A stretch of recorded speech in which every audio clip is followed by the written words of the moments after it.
ગાંધીનગર કોબા ખાતે આવેલ પ્રદેશ ભાજપના કાર્યાલય ખાતે આજે પ્રજાસત્તાક પર્વની ઉમંગભેર ઉજવણી કરવામાં આવી હતી। આ નિમિત્તે યોજાયેલા ધ્વજવંદનના કાર્યક્રમમાં પ્રદેશના મહામંત્રી અને માજી ગૃહમંત્રી રજની પટેલ દ્વારા ધ્વજવંદન કરી ધ્વજની સલામી ઝીલવામાં આવી હતી। હવે જોઈએ ગાંધીનગર આમતક ન્યૂઝ બ્યુરોમાંથી જે કે પટેલનો એક વિસ્તૃત અહેવાલ। ગાંધીનગર કોબા ખાતે આવેલ ભાજપના પ્રદેશ કાર્યાલય ખાતે પ્રજાસત્તાક પર્વની ઉજવણી નિમિત્તે વિશેષ કાર્યક્રમનું આયોજન કરવામાં આવ્યું હતું। કાર્યક્રમ દરમિયાન ધ્વજવંદન કરવામાં આવ્યું હતું અને ધ્વજની સલામી સૌ ભાજપના પદાધિકારીઓ દ્વારા ઝીલવામાં આવી હતી। મોટી સંખ્યામાં કોબા ખાતે ભાજપના પ્રદેશ કાર્યાલય ખાતે ભાજપના આગેવાનો, પદાધિકારીઓ અને કાર્યકર્તાઓ હાજર રહ્યા હતા। કોબાના પ્રદેશ ભાજપના કાર્યાલય ખાતે આજે વિધિવત રીતે પ્રજાસત્તાક પર્વની ઉમંગભેર ઉજવણી કરવામાં આવી હતી।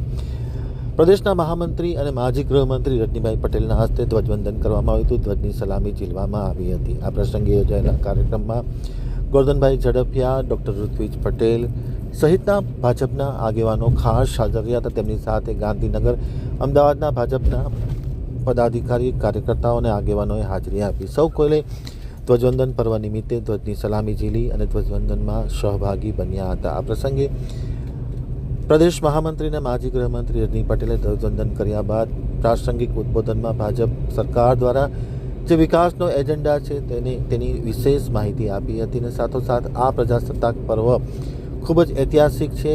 75મા વર્ષની ઉજવણી કરવામાં આવી છે। ઉજવણીમાં સૌ સહભાગી થયા છે તેની પણ વિસ્તૃત જાણકારી રજનીભાઈ પટેલ દ્વારા આપવામાં આવી હતી અને પ્રજાસત્તાક પર્વના ઉજવણીનો કાર્યક્રમ ઉમંગભેર સંપન્ન કરવામાં આવ્યો હતો। સમગ્ર દેશ એ 77મો પ્રજાસત્તાક પર્વ ખૂબ આનંદ અને ઉત્સાહપૂર્વક ઉજવી રહ્યો છે, ત્યારે સૌ નાગરિકોને હું હૃદયપૂર્વકની શુભેચ્છાઓ પાઠવું છું। મિત્રો,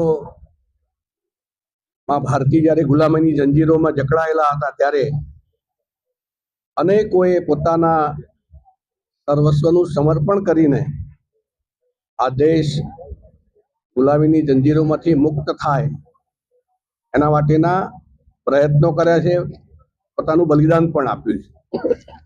અનેક યાતનાઓ સહન કરીને, અનેક મુશ્કેલીઓ વેઠીને, પોતાના પરિવાર સુદ્ધાનો વિચાર કર્યા સિવાય માં ભારતી માટે કંઈક કરી શકવું છે એવા ભાવ સાથે જ્યારે દેશના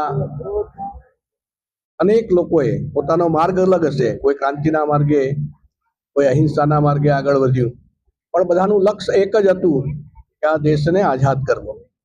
અને આઝાદી પ્રાપ્ત કરવાના સમય દરમિયાન આવા અનેક મહાપુરુષો જેમણે શહીદી ઓરી દેશ માટે શહીદ થયા છે, એવા તમામ મહાપુરુષોના ચરણોમાં આજના પર્વે નતમસ્તક વંદન કરું છું। તેઓ સદૈવ આપણા સ્મરણ પટ પર અમર રહેવાના છે। દેશ આઝાદ થયા પછી દેશના સીમાડાઓને સુરક્ષિત કરવા માટે, સુરક્ષિત રાખવા માટે ગમે તેવી વિપરીત પરિસ્થિતિમાં ટાઢ, તડકો, વરસાદ કે અનેક અન્ય મુશ્કેલીઓ વેઠીને પણ દેશના જવાનો આજે દેશની સરહદોને સુરક્ષિત રાખી રહ્યા છે અને ત્યારે આપણે શાંતિથી આપણા દેશમાં જીવી રહ્યા છીએ। આવા અનેક જવાનો જેમણે ભારત દેશ માટે શહીદી ઓરી છે, એવા શહીદોને પણ આજના આ પર્વે આપણે સ્મરણ કરીએ છીએ, એમને સલામ કરીએ છીએ, સો સલામ કરીએ છીએ, એમને શ્રદ્ધાંજલિ આપીએ છીએ। અને સાથે સાથે આજે દેશની સુરક્ષા માટે જે કાર્યરત છે એવા તમામ વીર જવાનોને પણ આપણે સો સલામ કરીએ છીએ। દેશ આજે માનનીય નરેન્દ્રભાઈના નેતૃત્વમાં ખૂબ મજબૂતાઈથી આગળ વધી રહ્યો છે। નવા ભારતના સંકલ્પથી શરૂ કરીને પાછલા દશકામાં જે પ્રકારે આત્મનિર્ભર ભારત અને આત્મનિર્ભર ભારત પછી હવે વિકસિત ભારતની સંકલ્પના સાથે માનનીય નરેન્દ્રભાઈ આ દેશને એક મજબૂત નેતૃત્વ આપી રહ્યા છે।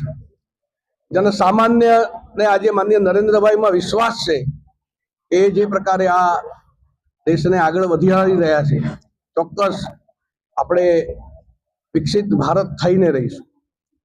અને જ્યારે આ પ્રકારની દિશામાં આપણે સૌ આગળ વધતા હોઈએ ત્યારે દેશના નાગરિક તરીકે આપણી બધાની ફરજ બને. 15 ઓગસ્ટ કે 26મી જાન્યુઆરીએ રાષ્ટ્રને યાદ કરીએ એટલું નહીં, પરંતુ પ્રતિદિન આપણે આપણા વ્યક્તિગત અને પારિવારિક જીવનની સાથે સાથે સમાજ અને રાષ્ટ્રનો વિચાર પણ કરતા થઈએ. એ સમયની માંગ છે. આઝાદીના કાળ દરમિયાન દેશ માટે શહીદ થવું, દેશ માટે મરવું એ વખતના સમયની માંગ હતી અને અનેક લોકોએ પોતાના બલિદાનો એ વખતે આપ્યા છે.